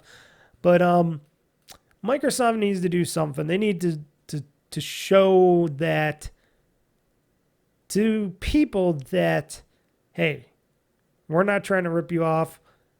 We're going to do something really drastic and crazy. They can shoot that nuclear bomb out. They can, and I know that's very bad wording there because Sony's a Japanese company and all, but if they really wanted to destroy like Sony and not Nintendo, because nobody goes after Nintendo because Nintendo's in a world of their own. They're the Apple of the video game market, and everybody just wants to be nice with Nintendo because they're making all the money and on consoles and on software, and they're doing very well right now. So nobody wants to piss them off. But between Sony and Microsoft, if Microsoft wants to win again and be like the 360 era, they got to push and they got to lose some money here. They got to lose. And I know that's something I'm sure within the company's like, nah, you lost us enough money. But if they were able to make some way to convince Satya Nadella and them for a next gen console, no matter, we've been hearing, oh, are they coming out with a next gen console sooner than later? If they put out the next gen console and they don't overdo it and they don't overprice it and stuff, and they make that sucker like $250 to $300 or something, and they just make like one console again, which I don't know if that's going to be a possibility. They could make a lesser console, but if they just focused on one console again and not did the two, the smaller and the upper one, they can make more consoles down the road. But if they make just one console and it's like $250 to $300, or they go the Nintendo route and they do that gaming handheld that's also a console, the hybrid feature, either or, and they charge $299, they charge $250 to $300 for that. I know that's going to be hard, and I know they'll lose a lot of money on the hardware. They do that, they'll get those customers to come back. They put out really good software at launch. I mean, really good software from all their studios within, and get some of those outer studios, and they make Game Pass even extra good. People will switch. People will go from PlayStation and elsewhere, and they will thrive. I guarantee you not. They will come. As a businessman, as a guy that's been playing Supermarket Simulator and knowing how to do that kind of shit, because I've been doing it in the game as well, and it works. It works a lot. You bring in a lot more customers, and you'll make a lot more money in the a little longer run. You know, especially if you come out with special edition consoles again down the road. And then this all entails that the dollar becomes strong again, and that inflation goes down, and the money that you if you want to take out loans or something, will be cheap again, and money's cheap again. That's when you can do that. But if we're going to be in this era where everything's so expensive, you barely can afford making rent or paying your bills for mortgages and lights and this and electricity and or food, that might not happen. But will Microsoft do that? I don't know. I think Microsoft's been moving on from Xbox. I don't think their heart has been into Xbox because they were thinking, well, Phil Spencer and them are going to make Xbox very profitable for us because there's a lot of gamers out there, but they don't really care about Xbox, because if they did, they'd be saying, hey, Phil, what can we do? We got to do something big. I don't care what it is or how we do it. We're looking like chumps again. I know this is very hard, but what do you think we can do? And if they did that, that might help make things better. But that's just me. And they can't have like they did with this new updated consoles. They can't have these new consoles, and this is something when Dan, I don't know what their last name is, Dan was asking a question, why instead of announcing a new console or handheld alternative at a higher price point at higher price points on top of it, what is Microsoft Xbox thinking? Because Microsoft announced their next these updated consoles, and this updated console is way more expensive than the Series X and the Series S, and I know they're upgrading the storage and all that in them and stuff like that, but if you can't sell your consoles at the prices that they are now, and you're not doing price cuts on them, how are you going to sell this more expensive console? The same with Sony. I hear that there's, we hear the rumors, and they haven't still said anything about it, that they were going to come out with their next gen updated PlayStation 5, which is supposed to be the PlayStation 5 Pro or something, and it's supposed to be really powerful, and it's going to be probably way more expensive, but you don't got the software or the games, especially from your first party studios at Sony. Like I said, what does Sony have from their own studios, if they have any? I forgot how many they closed and laid off so far, but what do they got? Microsoft has more. They have all these studios still that they didn't shut down. But it's like, what do you got? And you guys are trying to put out these more expensive consoles? For what reason? I can understand if you put out a much cheaper console or a way to get these consoles cheaper to make a better thing and put out some better software or some perks. But putting out a more expensive console in this day and age, in this financial state right now of the world, not good. Not very good business at all. And I don't know who made those piss poor decisions, but those were really piss poor decisions on who did that. But we'll see. We'll see for the future, because, Sarah Bond over at Microsoft says, hey, we're working on our next gen Xbox, people. We're right at work on it. You're going to see some really unique things. It's going to be amazing. And it's like, is it going to be that Xbox portable / console hybrid? Because you guys are going to do the Switch, but it's going to be an Xbox form or something? That's what I'm thinking. That's what I'm thinking they're going to go. They're going to be like, they're probably like looking over there at Nadella, and everybody's like, that Switch is very popular. Very, very popular. And it's pretty cool. We want to do a handheld too and a console, but it'd be probably better for us if we did them both in one device. I wonder if that's feasible, and it can be feasible. I know a lot of people say, it's probably, the technology's still not there, the processing power is still not there. Who says it has to be 4K for everything? That's my thing. Why does everything have to be super high frame rate in 4K? I've got a freaking ROG Ally here. You think that does 4K and super high frame rate? It does 60 frames per second and then 1080p and stuff like that. I'm just fine with that. Don't let these naysayers say any differently. I'm happy with what I got from my ROG Ally. If they just have that or a little bit better than the ROG Ally in the next Xbox, and it's a portable / console hybrid, put in a little extra chipset or something into the dock itself to make it 4K or something, if you really want to do it 4K or whatever. And with all that new software technology and stuff that's coming out with making super shaders and this and that to make everything look really good, using AI and all that stuff, well, there you go. Just make the price point cheap, and then you got yourselves a decent thing. But we'll see. We'll see what happens. And then I have my own question, folks, here. And this is from me, Mr. Mike. Is a prequel to Gears of War the right direction for the franchise, or should it be a Gears 6 to finish the current storyline?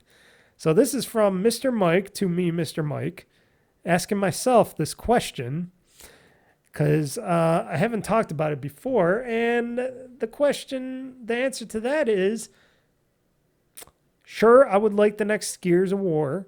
I don't want the next Gears game. I don't want the Gears games to go like the Halo games, where they just drop the whole subject and the whole storyline of Cortana and her rampancy. They could have did something really special for the game, but then they made Halo Infinite and stuff. Okay. But for Gears of War, making this prequel, okay, sure. Go ahead. Do that. Do that. Show people that you can still make a Gears of War game. Make it really cool. Bring back some original characters. Have them younger and stuff like that. Fine. I'm going to play the shit out of it. I'm going to have fun with it. Hopefully, eventually, they'll do a remaster collection of all the Gears of War games, because I would like to see that as well. But especially because I would like to play all those Gears of War games on my ROG Ally, and you can't do that currently because a lot of them are just console games, and you can't play them on PC, which is something they're missing as well. But I would hopefully, after this Gears game, I would hope that either, the Coalition or anybody else, I'm sure it would just only be the Coalition. I think they're the only ones that do it. I would hope that they would go back to the story, back to Kate's story, back to Gears 6, and I would hope they would make it so they can finish up that story, finish up her story and the whole Gears story with that next Gears of War game, the Gears proper game. Finish all that up.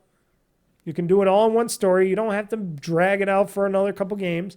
Finish it all up and do something different afterwards. If you want to continue doing some new Gears games, doing in different perspectives, or go to different they can make they can expand that universe. Why is it all got to be in this one universe? Make it so we're going somewhere else into other planets and solar systems or galaxies. And then we have a new Gears thing going on or whatever. Marcus Phoenix goes somewhere else and something else happens. I don't know. They can do so much, but it seems like there's a lot of narrow-mindedness, and of course, risk-taking has gone at an all-time low for a lot of things, and a lot of companies and franchises and stuff, and people are just too scared to try new things sometimes. And then there's some companies that say, hey, fuck it, we're going to throw this ball to the wall and see where it sticks and whatever. But I think the Gears of War prequel is going to be good. I just hope that Microsoft and Xbox and Coalition and anybody who listens to me over there, if anybody does listen to their people, I would definitely like, after this Gears prequel of games, I would like a Gears 6 or Gears. Finish up that story. I don't care if it's good or bad or whatnot. I want finishing. I want franchises to finish their stories. And then you can redo everything and do new stuff, whatever, down the road. Why not? But that's just me. Also, Microsoft, I would love it if you guys had a better return policy on stuff, on games, on digital games and stuff. Not this lackluster bullshit where, I purchased a game even though I haven't played it that much, and I haven't, I purchased it, not too far back or whatever. I can't return it because the game is super broken. And if the game's super broken and you guys don't let me return that broken ass game, it just sits in my backlog because it's the worst return policy ever. I think Microsoft has to revamp their digital return policies because they're just very broken and bad. Very bad and broken. That's all I got to say on that, because this is the second game that I purchased digitally that I wanted to try out. This is like a 360 game, and it wasn't working really good at all, and I reported it and put it in as a request to get a refund, and then they denied that, just like they denied my Tomb Raider 1 through 3 ripoff game, which I still haven't gone back to, by the way, but they denied my return for this, and I'm like, so why have a fucking return policy? And this was on the list too, and it says, well, it's conditional return policy. Well, the condition is, I said this game is broken. Shouldn't that be well enough a good condition to get a return on my game, for my game? I think Microsoft's got to do way better on their return policies for digital games. It's not that I just beat the game and I want to return it and get my money back. No, the game is broken and I can't play it, and I wasted, $20 on it or something? It wasn't that much, but still, I should be able to get my money back for something that's not working. But Microsoft and their support sucks. I think all their support has gone down the drain for their games support for returning and product support on the digital side. And you know, I don't know anybody over there to talk to. I posted it up on Twitter and stuff, and never got a reply back. But ugh. And talking to those people is just like through one ear out the other. They don't care. They don't give a shit. It's like companies out there just don't give a shit about customer service anymore. And that's a shame. Microsoft, get your customer service, especially for your games division, for like digital games, make it a little bit better. That's all I got to say on that. Let's see here.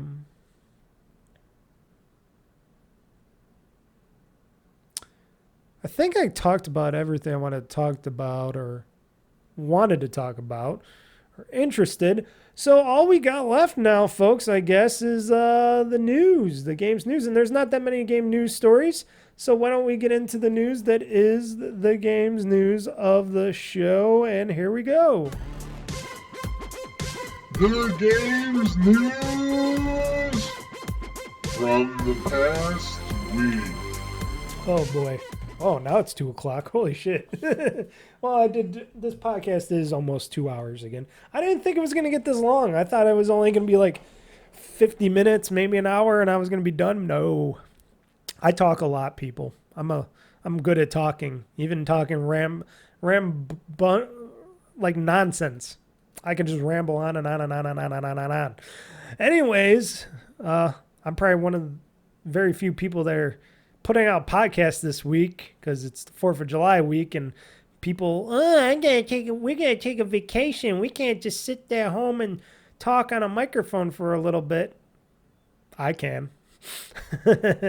Anywho, here's the game's news of what I scrounged up. There's not much out there, but I scrounged up a few stories here and there to talk about and stuff like that. But otherwise, it's kind of light because of holidays, and we're at the end of the end of the summertime. It's a little slower. Games news. We just finished up. They finished up with the showcases and stuff like that. The sort of non-E3, E3 stuff going on behind the scenes. So now they're just looking to the fall and winter and stuff when they'll ramp up again and ramp down again and stuff with announcements and stuff like that. But here we go. I was just talking about this before about Mortal Kombat's.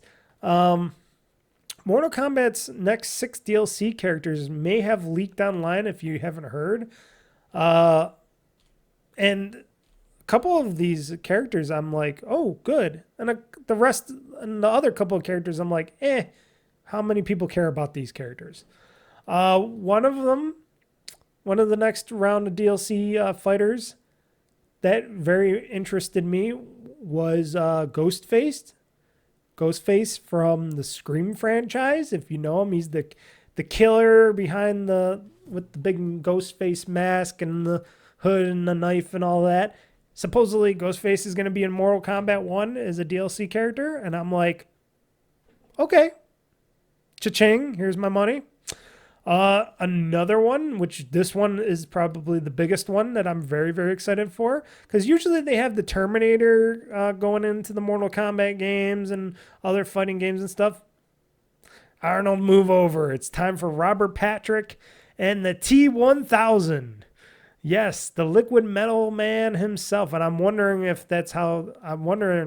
how good they're going to make the T-1000 for the Mortal Kombat. They can make him really good in that. How can you even defeat a T-1000? How can anybody, even Shang Tsung, how can he defeat T-1000? You would have to superheat him or electrocute him beyond belief and stuff. The T-1000 in a Mortal Kombat game. A Robert Patrick T-1000 in Mortal Kombat game. I am fully on board for it. If they could get Robert Patrick to voice him as well, woo. Now Ghostface, you can get anybody. They got you. It's just the sound box. It's just hello Ripley, hello Sydney. It's just a voice box. They can get anybody to do Ghostface. But T-1000, please get Robert Patrick for him. They got John Cena for. I think they got John Cena for the Peacemaker. He sounds like John Cena. So get Robert Patrick to reprise his T1000 role, voice role on the T1000, if that's true. And instead of having the Terminator having the T1000, oh yeah, liquid metal goodness. Definitely a bye-bye. And of course, guys, of course we're going to want to have Arnold in this game as well, because why not? Let's not leave him behind. I know he's not going to be the Terminator, but he's going to be the Barbarian. So Conan the Barbarian might be also a DLC character in the next round of DLC fighters in Mortal Kombat 1. And I'm like, okay, that's a good 3 roundup. And then they got the other people that they're talking about. They're talking about, let's see here. Did I just skip all of them because they were so boring or something? Let's see here. Okay. Returning Mortal Kombat fighters. So these Cyrex, Sector, and Noob Saibot were the other 3. Them, I don't really care much about. They should just be in the game. Not as DLC characters, but okay, whatever. But T1000, Conan the Barbarian, Ghostface, yes, give me them. I will buy them. If they announce that and they come out, I will definitely get those characters. And it's supposedly they're supposed to announce them soon. I think there's supposed to be some official announcements soon, coming up soon about these DLC characters. Don't know when. Probably going to be, you never know. It could be just this week after I put out this podcast or something, they'll announce it. But very excited. I'm hoping that's true. But it's been rumored everywhere, so it might be true. I don't know. It seems like that's what Ed Boon and them would want to put in there. T1000, Conan the Barbarian, and Ghostface from the Scream franchise. So Ubisoft CEO condemns hateful acts against developers following the Assassin's Creed Shadows backlash. Because of people, I guess people were, like I said earlier when I was talking about how much this game is going to be really cool and really fun. And then you got this Black Samurai and stuff. And a lot of people were hating on, the Black Samurai. And I guess a lot of people, because you got those haters out there. You got those very, very bad people, online people. They're very small people. They're little small fat people in their mommy's basements that come out and threaten, cause trouble, and are just very disgraceful people on the internet that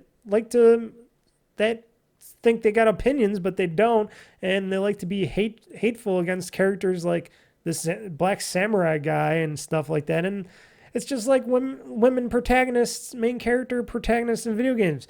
They always have hatred for like people like for Lara Croft. Well, maybe she might be one that people don't have too much hatred for, but people are like, oh, and Grand Theft Auto, you can't have a woman main character protagonist in the game. Why not? So there's a lot of hate out there still. And a lot of people behind keyboards, little small, like I said, little small fat people in their mom's basements that talk shit.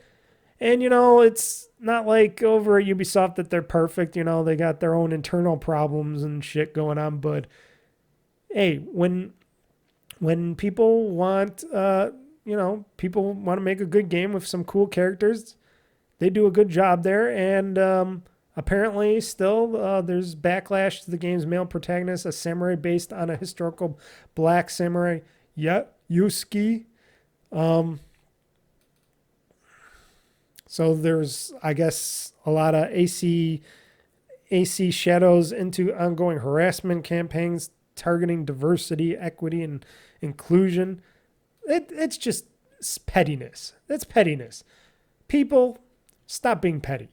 If not, just jump off a cliff already. Just jump off a cliff. End your lives. I know that sounds harsh, and I know there's other people who say, no, don't tell them to do that. Why? They're so petty. They're so racist and hateful against characters. And this one character that's actually a historical character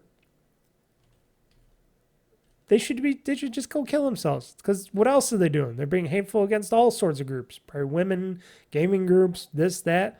Those people should just end themselves because they're bad people. They're very bad people. We don't need them in jails or prisons. They just need to end themselves. We don't need them on this planet. No. Hateful people are the worst to me.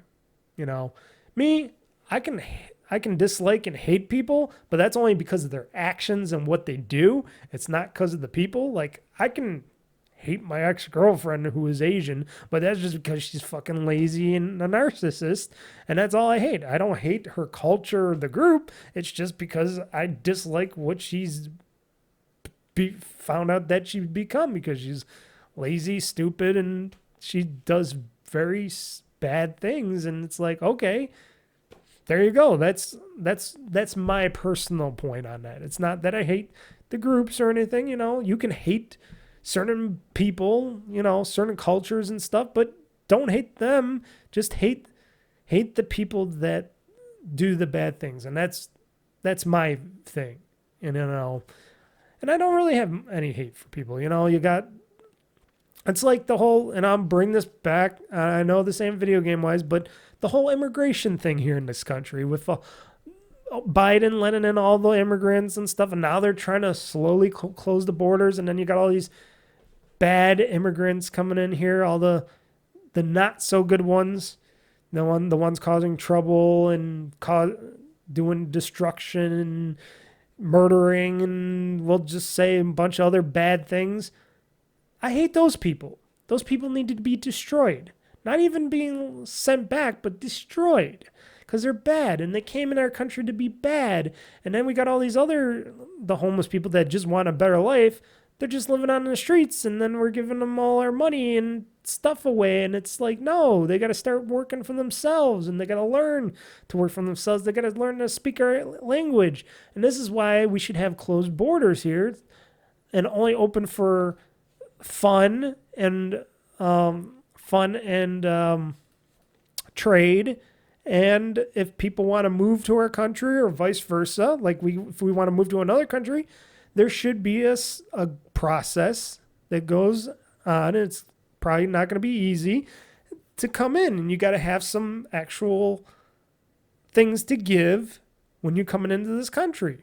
You know, you got to pay your dues. Just like if I wanted to go move to, not that I want to move to Australia or anything, because they don't have, I feel sad for those Australian people over there that can't even get half the video games and stuff, and that they have to do stuff to get video games because it's such a harsh culture over there with video games and stuff.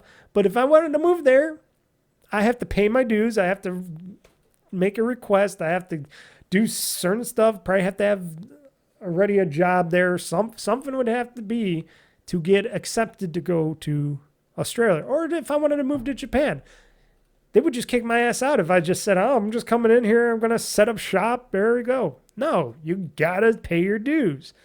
So I don't hate the people in general. I just hate the bad that comes in. And I probably made that more complicated than it should have sounded, but I'm sure people understand what I'm trying to say. So we shouldn't be hating on historical characters. We shouldn't be making fun of other cultures and stuff and doing this and that.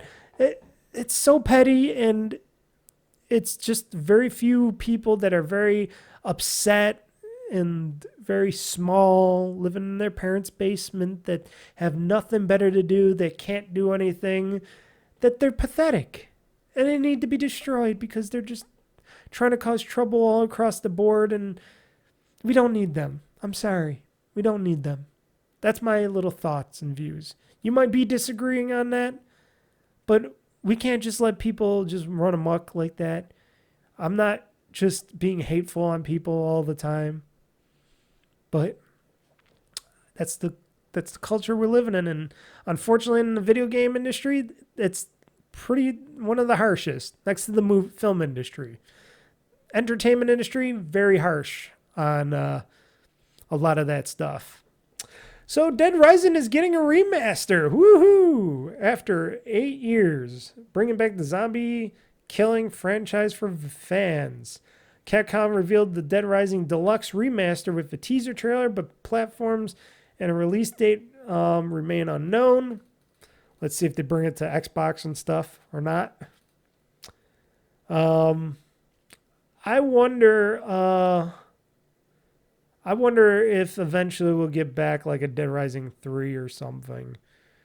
Eventually, or if they're gonna try to bring back the Dead Rising franchise as a whole if it does good. I like the the Dead Rising franchise up to a point. I just like 3 overall. 1 and 2 are okay. I just hate the time limit on everything. I hate being in the game where it's makes it so stressful to get through things, and you gotta do this and this and this. You gotta get through the day. If you don't do a certain amount of things, then it's a game over and stuff. I don't like that. In 3, you had that feeling where it's counting down the time, but it isn't. And you could play the mode where it's counting down the time.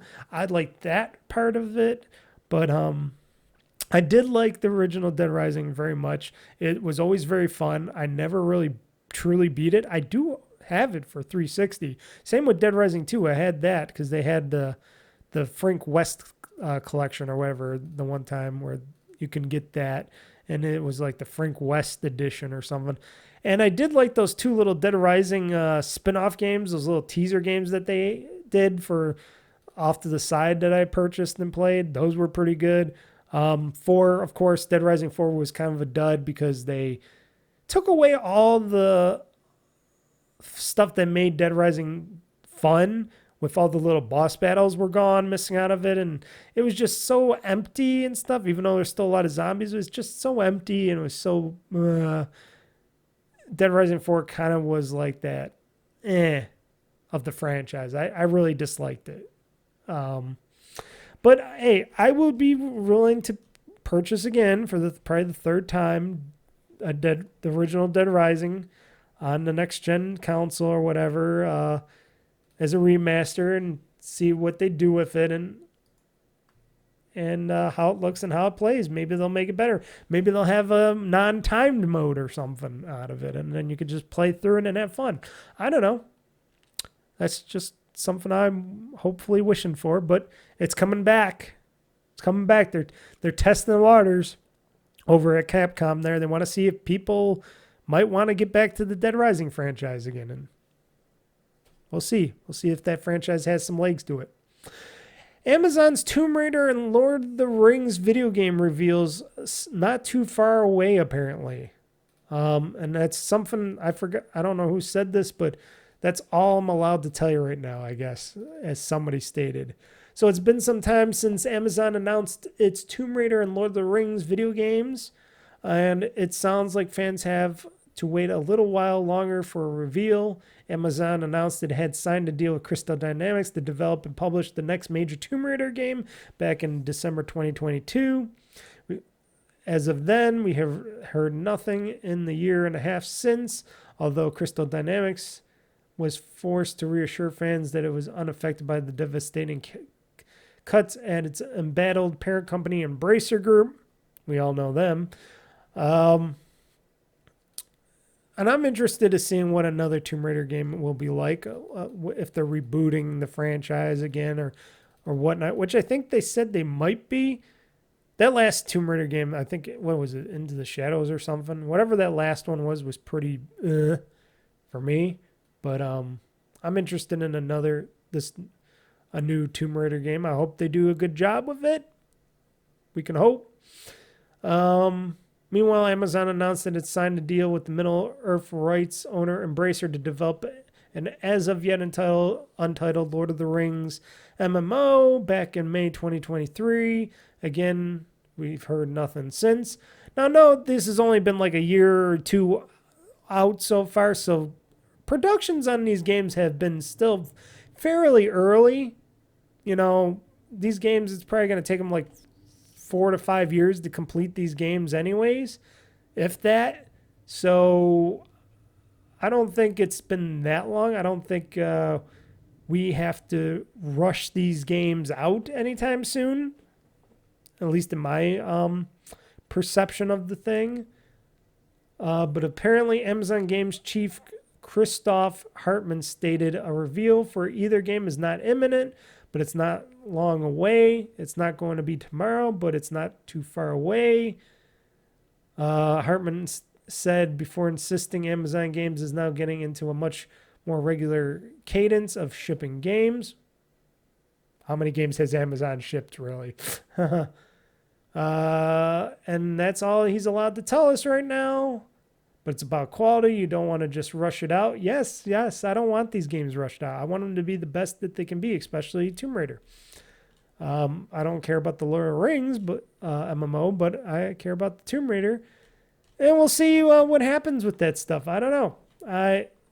I'm still iffy on the new Tomb Raider, especially being under, Embracer Group with Crystal Dynamics being under Embracer. That's pretty... Yeah. But... because I'd hate for Lara Croft, her character, to die. She has a great character, not just because she's just damn sexy and badass and sexy. It's just her character's awesome, and I want to be in that world and play another good Tomb Raider game. I thought those other new rebooted Tomb Raider games were excellent. Apparently Square Enix didn't because, of course, they're still losing money. Oh, wait, they're still losing money, and all they got is their Final Fantasies and some stuff like that left, and all those other RPGs that I don't care about. Like I said, Final Fantasy is probably the only thing that's somewhat cared about from me, but even I don't play those games, especially when they're only on PlayStation and stuff. But I got some of the older Final Fantasies that I can boot up and play. I'm a ROG Ally, which I'm planning on doing for PC and ROG Ally, so I might be doing that eventually, playing Final Fantasy 13 and stuff, and 10-2 or 10-2, stuff like that. But, and they're still doing bad, horribly, financially horribly. And they sold off all these companies and all these franchises and Western companies and stuff, saying, oh, the Western companies aren't doing us any good with games. And it's like, well, everything's gone. All the Western companies are gone and stuff. So Square, what do you got now that you're going to complain about? How are you going to complain about now? Now they're complaining about, oh, it works because we're only stuck on single platforms like just PlayStation and PC and stuff. We got to broaden out our horizons and put it out on more platforms. Yeah, you could have did that before. Yeah. Interesting. Okay. And then final news, original Life is Strange developer delays new game to avoid the new Life is Strange, which that's good because then you don't want too many of the same sort of similar franchises to come out at the same time. So Don't Nod, we all know them, has delayed its upcoming game Lost Records Bloom and Rage from the third quarter of 2024 to early 2025 in order to avoid clashing with the new Life is Strange game. Don't Nod Entertainment is the original developer of the narrative adventure Life is Strange for publisher and franchise owner Square Enix. It's currently working on a new narrative adventure Lost Records Bloom and Rage, while Square Enix has tasked Deck 9 with developing the Life is Strange Double Exposure for the release this October, which I'm surprised they still care about that franchise and stuff because Square Enix, like I said, isn't doing well, and they even said the Life is Strange games didn't even do well, but Deck 9 did a very good job in making the Life is Strange games. Don't Nod always made those games really good. So I think they're both gonna be good. Like I said, it's just Square Enix has a bad leadership, bad company leadership or something. I don't know. I don't know what's going on with Square Enix. Just bad leadership, I guess. Don't Nod announced the decision to delay Lost Records Bloom and Rage to avoid a narrative adventure showdown with the Life is Strange later this year. But I will be having a lot of happiness times with these narrative show games. So they chose to move it to early 2025, and that's good. And that gives them more time to work and look at the game that they're making, work on it, get it out, make it really good. And have fans be happy to play these games. Because why not? Anywho, that's been all the games news. of the games news part of the show. Anything else going on besides the upcoming Supermarket Simulator Let's Play? And of course, that's coming out this Wednesday for Supermarket Simulator Let's Play. And Friday, of course, it's going to be the Mortal Kombat 1 stream, Mr. Mike's story stream, where we continue the story of Mortal Kombat 1 on Friday. I noticed few people have been popping on at 8 p.m. Eastern time on youtube.com/oldfreakygamer-2023, or if you search Old Freaky Gamer, or go to oldfreakygamer.com to watch the live stream. People been watching it, so people are interested in Mortal Kombat still, so I'm glad that they are, and I'm glad to show off the story mode because I'm interested in the story as well in Mortal Kombat 1, so that will be happening Friday. And then, of course, Wednesday, like I said, Supermarket Simulator Let's Play, which I'll probably have another one recorded, maybe even today, because I might get back into it today and do another Let's Play for the following week as a more into the Supermarket Simulator, because why not? I love my Supermarket Simulator. But going forward, we'll see what podcast-wise, we'll see what news and stuff comes out. Maybe we'll have that podcast drought, but I plan on playing a lot of more games. I still want to play and beat the Ace Phoenix or Phoenix Wright Ace Attorney trilogy. I just put it back on my PC now. Go figure. I had it on my ROG Ally, I had it on my Xbox. Now it's back on my PC. I want to finish that. I want to finish the first of it. I don't know if I'm going to get the next Phoenix Wright Ace Attorney games or anything like that, but I want to finish that. I got that back on my list again here. I got a bunch of other games here. I got Humanity I want to play more of. I got maybe I want to try out a little bit more Orcs Must Die 3, get more into that. I don't know if I will or not. I want to continue my playthrough of Fallout 4. I got all these other games I want to play. Like I said, backlog just keeps growing and growing and growing. And there's other games that I purchased that I got to get back into playing. And then the Street Fighter. Whew, so many games. Still so many games. Just so many games and not enough time to play them for me. Especially when I'm just playing nothing but Supermarket Sweep. Anywho, folks, thank you for joining me. If you want to contact me in certain ways, shapes, or forms, letting me know, send me questions, comments, like some of these questions that I got here. You know, I get very few of them, but when I do, they're usually pretty interesting questions, and I just put them out there when I can.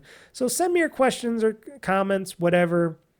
I'm on Twitter at Old Freaky Gamer. That's my Twitter or X Twitter handle there at Old Freaky Gamer. Or you could just go to YouTube, search Old Freaky Gamer, or go to youtube.com/oldfreakygamer-2023. And then you can go into this podcast section where I have the comments section open under these podcasts, and you can comment, ask a question under the podcast. I will read it.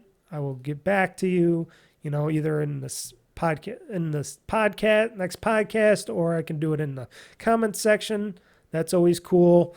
Let me know. Those are the ways. Or you can email me at oldfreakygamer@gmail.com. That's the third way you can contact me. That's at oldfreakygamer@gmail.com.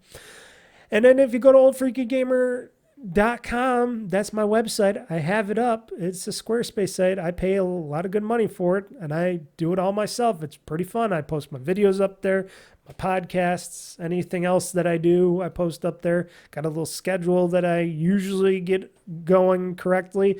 Sorry for about this week when I had that Cities Skylines Let's Play. It came out a day late because I totally forgot because I was so busy at my real job, because this is just all my hobby. I was busy at my real job, and I totally forgot to put that out, even though I should just use the scheduler to put it out. But I don't. I like to put it out personally. I'm just very stupid and weird like that. But that's something that I got to do. Anywho, folks, thank you again for joining me here on this podcast, and I'll catch you guys again the next time. So everybody, game on, game hard, world conquest. I'm pushing this gaming button, and this show is now game over. So everybody, peace out.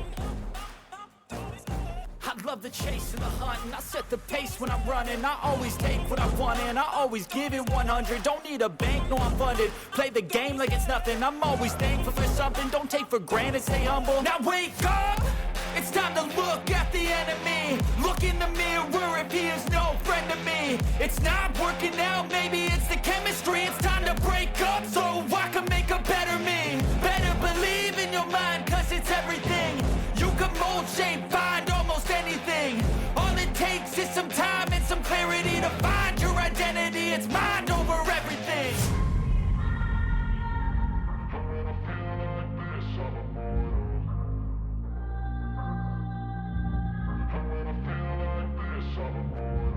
And when I feel like this, I'm immortal.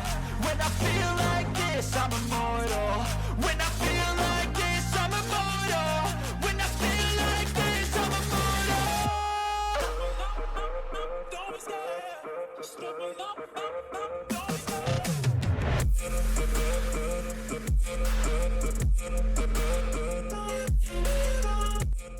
That's a good game. Enjoy your gaming.